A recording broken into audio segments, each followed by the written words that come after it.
오늘 주보의 제목이 뭐라고 실려 있던가요?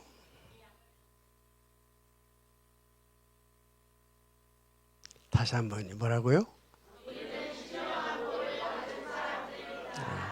우리 그 제목으로 한번 앞뒤 보시면서 한번 인사하십시다. 좀 길지만 기억하시겠죠? 예. 자, 시작. 앞뒤 보시면서 우리는 받은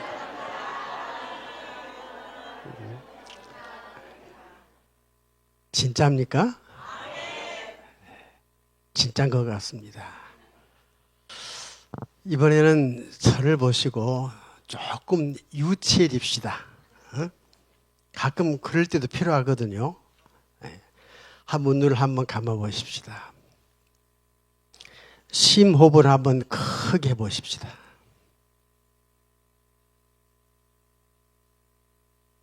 그리고 오른손을 가만히 들어서 왼쪽 가슴에 한번 놓아 보십시다. 눈을 감으시고 이렇게 자신에게 이렇게 말합니다. 자기 자신에게 내 현아, 너는 하나님께로부터 신령한 복을 받은 자란다. 내 현아, 너는 하나님께로부터 신령한 복을 받은 자란다. 시작.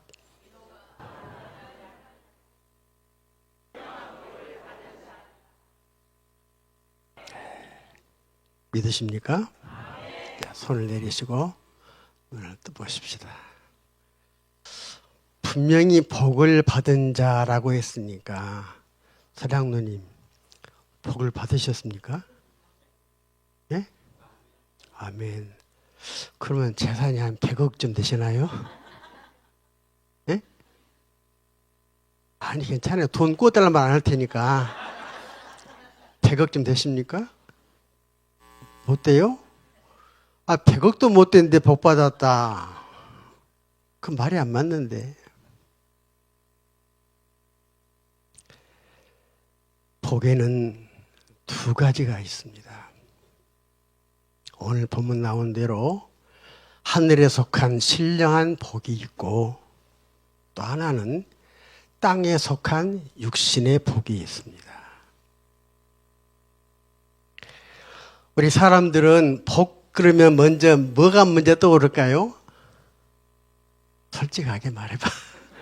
뭐가 먼저 떠오르요? 복 그러면 솔직해야죠. 돈이죠. 물론 돈도 복입니다.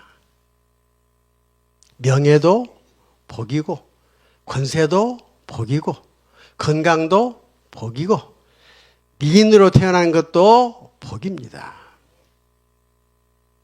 그런데 하늘에 속한 신령한 복과 땅에 속한 육신의 복에 극명한 차이점이 하나 있습니다. 그 차이점이 뭐냐? 신령한 복은 하나님만이 우리에게 주실 수 있고 이 복은 변하지 않습니다. 누가 빼앗아갈 수도 없습니다. 잃어버릴 수도 없습니다. 반면에 땅에 속한 복은 사람이 줄 수도 있고 사람이 얻을 수도 있지만 변합니다. 잃어버릴 수 있고 빼앗길 수 있습니다. 이런 극명한 차이가 있습니다.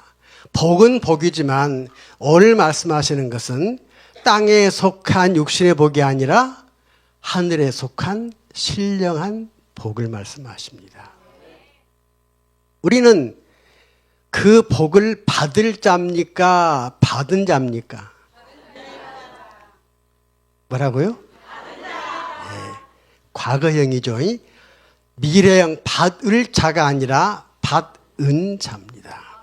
오늘 성경에 뭐라고 되어 있죠? 받을입니까? 받은입니까? 받은 자입니다. 이미 받았습니다. 다 이미 받아 누리고 계시지만 오늘 짧은 시간에 다시 한번 그것을 되새겨 보려고 합니다. 오늘 이 본문 안에서 크게 두 가지만 말씀드리겠습니다. 길면은 인기가 없다고 그러대요. 그래서 짧게 하렵니다. 두 가지인데 첫째는 뭐냐? 우리가 받은 신령한 복이 세 가지가 있습니다. 오늘 본문에서만 세 가지가 뭔지, 두 번째는 그 복을 주신 하나님의 뜻이 뭔지, 이 두 가지만 오늘 말씀을 드리려고 합니다. 먼저 우리가 받은 신령한 복이 세 가지가 있는데 그 첫째가 뭐냐? 오늘 본문에 4절 말씀 보면 이런 말씀이 있습니다. 곧 창세전에 그리스도 안에서 우리를 뭐하사? 택하사. 우리가 하나님께로부터 선택된 최고의 복을 우리가 받았습니다. 우리가 하나님을 선택한 것이 아닙니다. 세상 사람들이 말하기를 많은 종교가 있는데 그 가운데 내 마음에 맞는 종교 찾아간다라고 말하지만 하나님께서는 다르게 말씀하십니다. 내가 너를 택했다라고 말씀하십니다. 우리가 선택받은 자라는 사실입니다. 이사야 43장 1절에 3절에 뭐라 했죠? 내가 너를 지명하여 불렀나니 너는 내 것이다. 또 이사야 43장 21절 말씀 있는데 한번 띄우실랍니까? 제가 띄워달라고 부탁했는데 잊어버렸나요? 43장 21절 말씀 안 나옵니까? 그러면 다음에 합시다. 다음번에 볼 수 있습니다. 우리가 선택되었다는 사실. 12제자가 예수님을 선택했을까요? 예수님께서 자신의 마음에 맞는 자를 찾아가셔서 12제자로 택하셨습니다. 만약 하나님께서 선택의 조건을 딱 세워놓으셨다고 한다면 여러분들은 모르지만 아마 저는 그 선택에 못 미칠 겁니다. 가령 예를 들어서 키는 1m 80 이상 돼야 한다. 그러면 저는 죽었다 깨나도 못 맞춥니다. 그런데 하나님께서는 그런 조건을 두시지 않았습니다. 당신이 원하시는 대로 우리를 택하셨습니다. 저는 이 말씀 준비하면서 그런 생각을 해봤습니다. 나 같은 자가 택함 받아서 하나님의 종이 되었다는 사실은 기적 가운데 기적이라고 생각을 합니다. 기적 가운데 기적이다. 홍해가 갈라지는 것 기적이지요. 여리고가 무너지는 것 기적이지요. 나사로가 살아나는 것 기적입니다. 그런데 그보다 더 기적 같은 기적은 나 같은 자가 택함 받아서 그를 향하여서 아버지라고 부를 수 있는 특권을 누리며 산다는 것은 기적 가운데 기적이라고 생각을 합니다.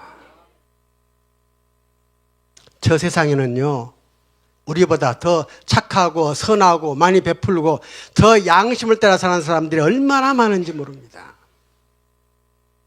그런데 하나님께서는 그들이 아닌 우리를 택하셔서 오늘 이 자리에 앉아 하나님을 예배하게 하신 겁니다. 이 복이 우리가 받은 신령한 복입니다. 그분이 택하셨는데 누가 그 고리를 끊겠습니까? 끊을 자가 아무도 없습니다. 저는 운동을 조금 좋아하는 편입니다. 우리 김판재 목사님만큼 못할지 몰라도 조금 한 편입니다. 야구도 참 좋아하지요. 손주들하고 야구장도 가끔 갑니다. 한 17, 18년 전인가 한번 제가 기억에 남는 것이 하나 있습니다. 연말 되게 되면 구단에서 새로운 선수를 이렇게 뽑습니다. 10개 구단이 쫙 돼 있고 그 다음에 원하는 자 불러서 딱 자기 구단으로 택합니다. 근데 첫 번째 부름받은 선수가 산에 올라갔습니다. 얼마나 당당한지 모릅니다. 그 입에는 감사의 말도 없었습니다. 왜? 당연히 내가 제일 잘하니까 당연히 1번으로 선택받을 것이다 라는 생각이 있었기 때문에 감사함도 별로 없고 얼마나 자세가 당당한지 모릅니다. 그런데 99번째로 선택된 선수가 하나 있었습니다. 1000여 명이 모이는데 그래도 99번째로 선택되었으니까 100명 뽑는데 얼마나 큰 영광입니까? 아나운서가 묻습니다. 대답을 못합니다. 우느라고. 저 같은 자를 뽑을 구단이 없을 걸로 생각했는데 나 같은 자를 뽑아주셔서 얼마나 감사한지 모릅니다. 우리가 그렇습니다. 자격 없는 우리가 하나님의 은혜에 따라서 선택되어 그분의 자녀가 되는 최고의 복을 받았습니다. 이 복이 하늘에 속한 신령한 복입니다. 이 복을 우리는 이미 받았습니다. 그러니 기쁨과 감사로 그를 예배하며 사시기 바랍니다. 두 번째는 예수의 피로 죄 씻음을 받았습니다. 7절 말씀 같이 보십시다. 7절 말씀입니다. 우리는 그리스도 안에서 그의 은혜의 풍성함을 따라 그의 피로 말미암아 속량 곧 죄 사함을 받았느니라. 죄를 씻는 길은 피밖에 없습니다. 하나님께서는 구약 때 오랫동안 그것을 가르치셨고 훈련시키셨습니다. 범죄한 사람이 그 죄를 용서받기 위해서는 흠없는 어린 양을 끌고 오지요. 제사장이 그 머리에 그 사람이 모든 죄를 다 전가시켜서 잡습니다. 그러한 방법으로 죄 용서받게 되는 사실을 오랫동안 훈련하셨습니다. 누구를 염두에 두고 하셨을까요? 이 땅에 오실 메시아이신 예수 그리스도를 염두에 두시고 오랫동안 훈련시키셨습니다. 따라서 그들 속에는 죄 사함 받는 길은 피밖에 없다는 것을 이미 인식하게 하셨죠. 그리고 이 땅에 약속하신 대로 메시아를 보내셨습니다. 그가 우리의 죄를 속량하는 방법은 다른 방법이 아니라 우리의 모든 죄를 다 뒤집어 쓰시고 그가 죄인 되셔서 십자가에서 피 흘려 죽으심으로 우리의 죄를 속량받게 하셨습니다. 그것은 하나님이 정하신 법칙입니다. 사람이 만든 것이 아닙니다. 그 방법 외에는 죄 씻을 다른 길이 없습니다. 근데 우리는 감사하게도 예수를 구주로 믿었습니다. 그 순간에 우리의 모든 죄가 그의 피로 다 씻겨졌고 흔적도 다 덮여졌습니다. 우리가 언젠가는 바로 그분 앞에 설 날이 있겠지요. 저는 한 40년만 더 살면 좋겠는데 모르겠습니다. 어쨌든 간에 40년을 살든 50년을 살든 간에 한 번은 그분 앞에 마주 서게 됩니다. 허물 많고 죄가 많아서 부끄럽지만 그러나 감사하게도 하나님께서는 우리 허물과 죄를 보신 것이 아니라 허물과 죄를 덮고 있는 그리스도의 피를 보시고 우리를 의롭다라고 인정하십니다. 그리고 영광스러운 아버지의 나라에 우리를 들이십니다. 이 복을 앞으로 받겠지요? 이미 받았습니다. 이미 받았습니다. 오늘 아침에 요양원에 가서 항상 예배를 드립니다. 근데 어떤 분이 끝나고 나오는데 저를 붙잡고 하소연합니다. 목사님, 제가 이제 곧 죽을 것인데 죽으면 천당 갈 수 있을까요? 왜 자신이 없어? 그러니까 요즘 기도도 안 하고요. 별로 찬송도 안 부르고 그래서 걱정된다는 겁니다.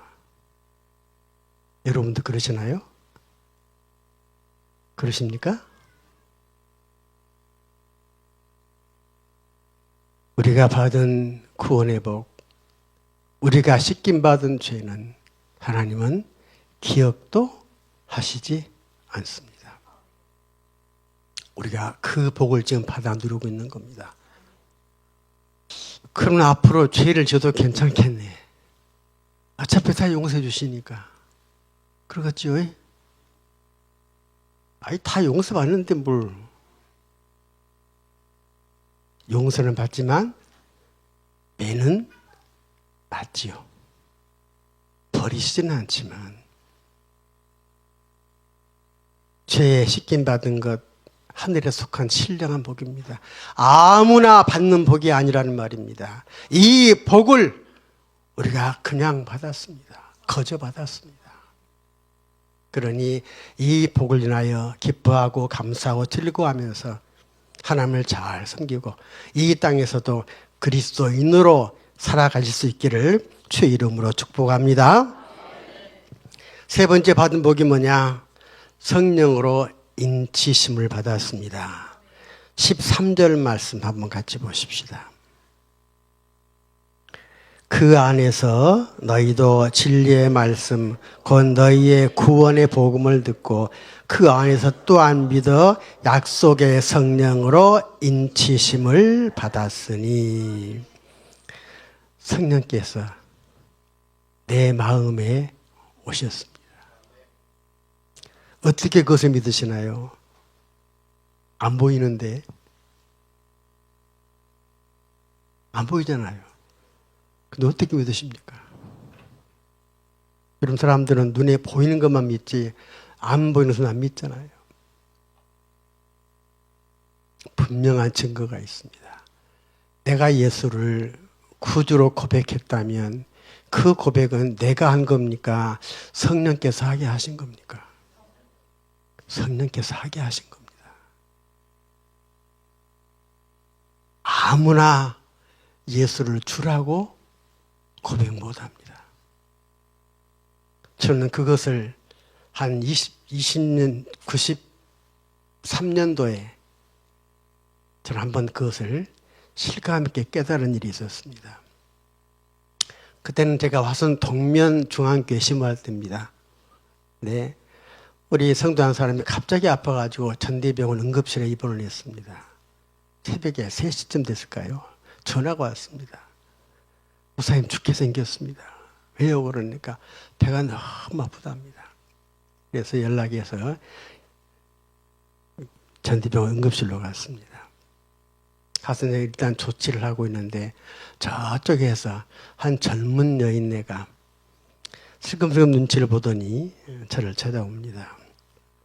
목사님, 한 가지 부탁드려도 될까요? 뭡니까? 제 시아버지신데 지금 유독한데 좀 복음을 전해주셔서 마지막이라도 예수 믿고 천국 가면 좋겠습니다. 간절한 며느리의 부탁입니다. 참 그런 며느리도 드물 겁니다. 찾아갔습니다. 그때까지만 하더라도 뭐 자녀들 이름도 부르고 뭐 이런저런 이야기도 하고 그랬거든요. 그래서 잠깐 멈춰놓고 짧게 복음을 전했습니다. 인생은 한 번 살고 한 번 죽습니다. 그 이후에 심판이 있습니다. 예수를 구주로 믿는 자는 영광스러운 하나님의 나라에, 그러지 않은 자는 영원한 형벌의 나라에 들어갑니다. 예수님이 우리 모든 죄를 다 십자가에서 해결하셨습니다. 그걸 믿기만 하시면 됩니다. 고개도 끄덕끄덕하더라고요. 우선 속으로는 됐나 보다 싶었습니다. 그리고 나서 마지막 영접 기도하기 위해서 저를 따라서 기도해 보십시오. 고개를 끄덕이더라고요. 그래서 하나님 아버지, 조용합니다. 눈을 떠보니까 저를 봐고 있는데도 조용해요. 그래서 저를 따라서 제가 하는 대로 따라서 하십시오. 다시 눈을 감고 하나님 아버지 조용합니다. 4번을 계속했지만 그분은 하나님 아버지 6글자를 입으로 한 번도 뱉어보지 못했습니다. 그리고 오후쯤에 세상을 떠났습니다. 저는 그걸 보면서 성령이 아니고는 예수를 구두로 고백할 수 없다는 말씀 실감 있게 느꼈습니다. 우리가 예수를 구두로 믿고 내 구두로 고백했다고 한다면 그것은 내가 한 것이 아니고 성령께서 나로 하여금 그런 고백을 하게 하셨습니다. 그러니 우리 속에는 이미 누가 와 계십니까? 성령께서 와 계십니다. 그 성령님은 나로 하여금 구원 백성이라는 사실을 확실하게 믿게 하셨고 뿐만 아니라 내 영혼 아버지 앞에 설 때까지 내 길을 인도하시는 분도 바로 성령 하나님이십니다. 나를 돕는 보혜사이시죠. 보혜사란 말이 돕는 영이란 말입니다. 바로 그분이 내 속에 와 계십니다. 내 마음을 성전 삼고 계십니다. 그래 우리는 성령을 근심하게 해서는 안 됩니다.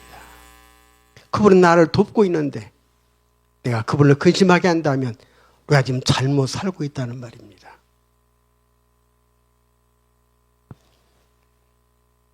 성령께서는 나와 함께 계시면서 영원히 나를 떠나시지 않습니다. 왔다 갔다 하시지 않는다는 말입니다. 영원히 나와 함께 계시면서 내 삶을 인도하시고 영원한 천국으로 나를 인도해 가시는 분이 바로 성령 하나님이십니다. 이 복을 누가 받았나요? 저만 받았지요? 우리 모두가 다 그 복을 이미 받았습니다. 내 마음속에도 여러분들의 마음속에도 누가 계십니까? 성령께서 내 마음을 성전 삼고 우리가 함께 계시면서 영원히 나를 떠나지 않으시고 나와 함께 내 인생을 살아주시는 분이 바로 우리 성령 하나님이십니다. 이 복을 우리가 이미 받았습니다. 그러니 우리가 최고로 행복한 사람들이란 말입니다. 행복은 돈으로 따지는 것이 아닙니다. 사람이 할 수 없는 것. 그 나에게 주신 이 복 누가 빼앗아갈 수도 없고 변하지도 아니하고 이 복을 우리가 받았으니 기쁨과 감사와 즐거움으로 그분을 잘 경외하고 이 땅에 사는 동안도 그리스도인답게 사셔서 우리 삶이 하나님께 영광이 되는 그런 귀한 종들 될 수 있기를 주의 이름으로 축복합니다. 두 번째입니다. 그러면 하나님께서 이 복을 주신 목적이 뭘까?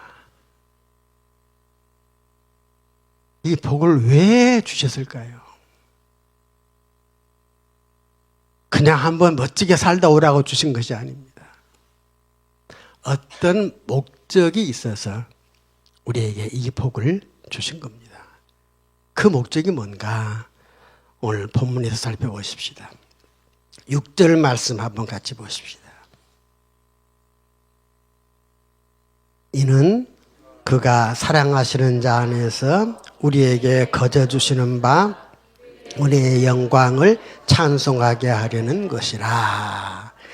12절 말씀. 이는 우리가 그리스도 안에서 전부터 바라던 그의 영광의 찬송이 되게 하려 하심이라. 이제 성경이 띄어지네요. 이사야 43장 21절도 되나요? 네. 자, 한번 같이 읽어봅시다. 시작. 내가 나를 위하여 지었나니 나를 무엇하게 하려 함이라? 목적이 있다는 말입니다. 그 목적이 뭘까요? 오늘 읽었던 본문에는 주로 찬송으로 나와 있습니다. 아까 시작하기 전에 찬송 참 뜨겁게 열심히 하되 보기 좋습니다. 저것만 말하는 것일까요? 찬송이라는 말 속에는 여러 가지 내용이 포함되어 있습니다. 알리다, 높여드리다, 경외하다, 공경하다, 예배하다 이런 많은 뜻들이 포함된 단어입니다. 그 중에 저는 어떤 걸 택했느냐? 예배로 택했습니다. 우리를 택하신 이유가 뭔가? 우리에게 하늘의 신령한 복을 주신 하나님의 목적이 뭘까?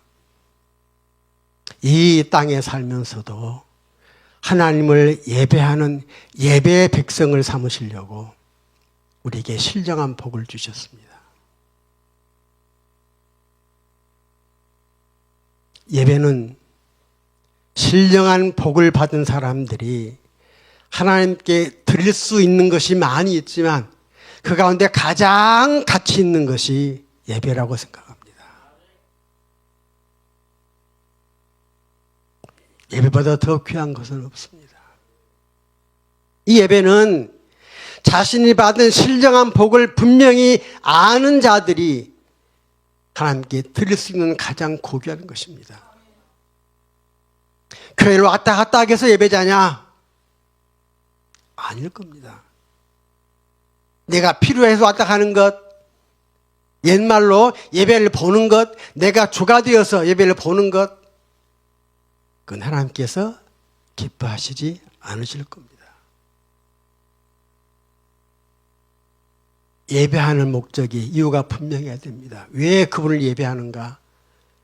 그분이 주시는 신령한 복을 받았기에 그분을 예배하며 살아야 됩니다. 오늘 이렇게 예배하러 오시면서 오늘 예배를 위해서 얼마나 준비하셨습니까?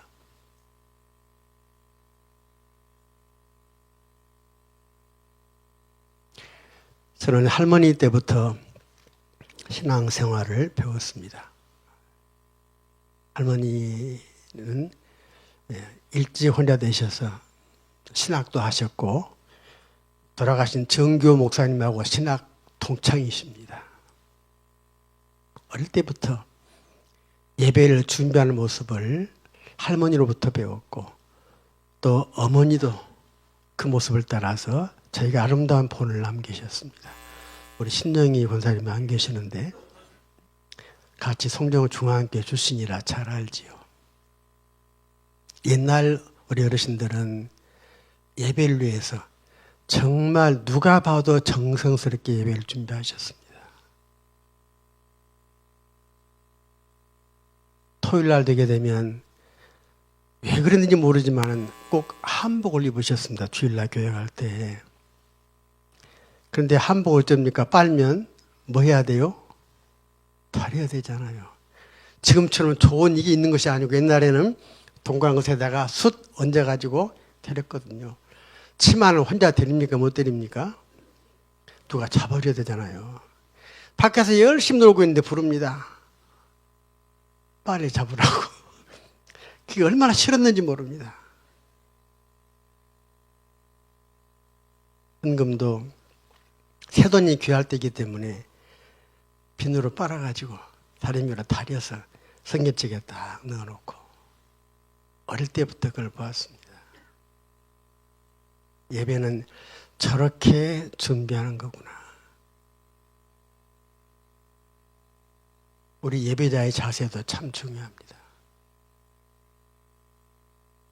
예배는 내가 받은 구속의 그 은혜, 하늘의 신령한 복, 자격 없는 내가 받았기에 그 은혜가 너무 커서 그분이 목적하신 바대로 그분을 예배하면서 하셔야 됩니다. 영과 진리로 예배하는 것은 온 마음을 다하고 내가 받은 은혜를 깨닫고 그 은혜에 대한 감사의 마음으로 하나님을 예배하는 것입니다.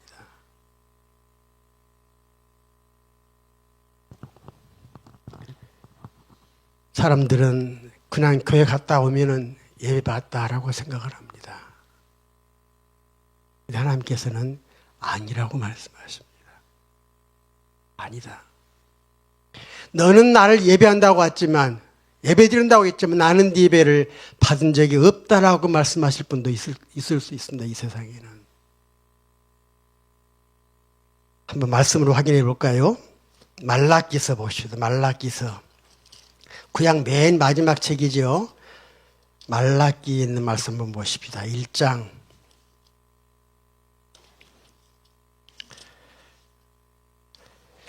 1327페이지입니다.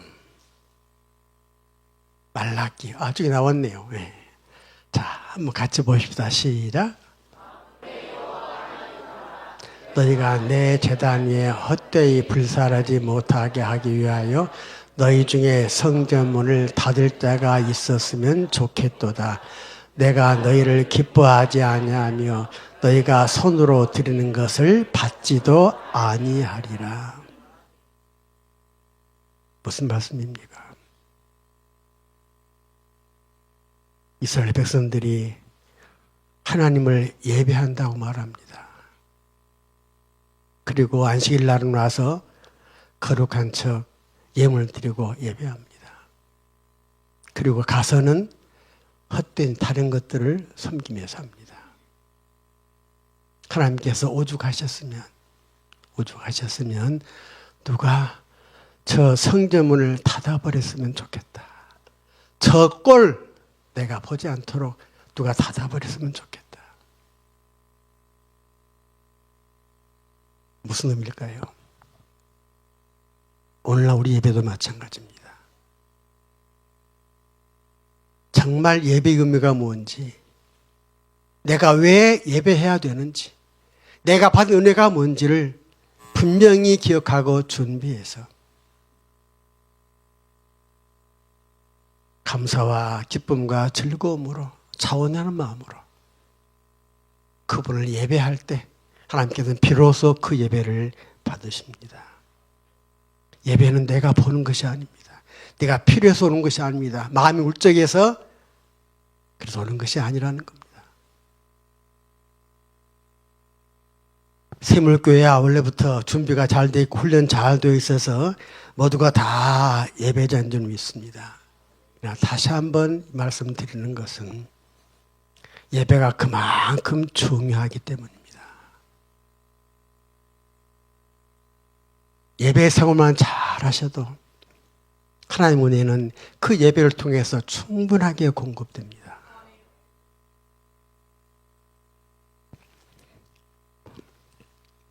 한 가지 말씀만 더 붙인다면 내가 먼저 참된 예배자가 되고 그 다음에는 정말 예배자의 모습으로 세상에서 살아서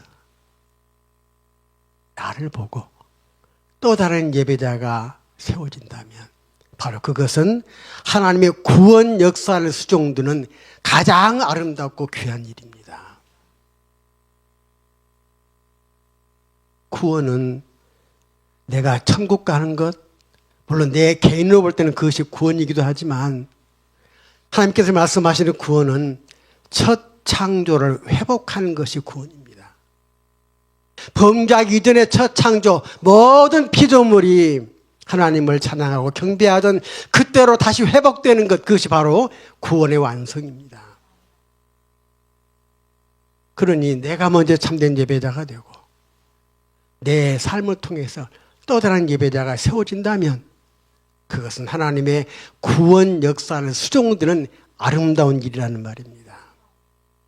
하나님께서는 그렇게 하게 하시려고 우리에게 신령한 복을 주셨습니다. 그러니 우리 자신들이 먼저 참된 예배자가 되시고 그 모습으로 살아서 또 다른 예배자를 만들어감으로 하나님의 구원 역사를 수종 들어갈 수 있는 아름답고 신실한 믿음의 일꾼들 될 수 있기를 주의 이름으로 축복합니다. 말씀을 정리하겠습니다. 우리는 이미 하늘의 신령한 복을 받았습니다. 앞으로 받을 자가 아닙니다. 선택되었지요. 죄 씻음 받았지요. 성령이 내 마음 가운데 내주에 계십니다. 이 복을 주신 이유는 이 땅에 살면서도 하나님을 예배하는 참된 예배자가 되고 더 나아가서 또 다른 예배자를 만들어 감으로 하나님의 구원 역사를 수종들라고 우리에게 그 복을 주셨습니다. 그러니 기뻐하고 감사하고 즐거워하면서 우리에게 주신 그 목적대로 참된 예배자가 되고 또 다른 예배자를 만들어 가서 이 샘물교회 예배당이 2배, 3배로 꽉 차고 하나님께 영광이 되는 그런 날이 올 수 있기를 주의 이름으로 축복합니다.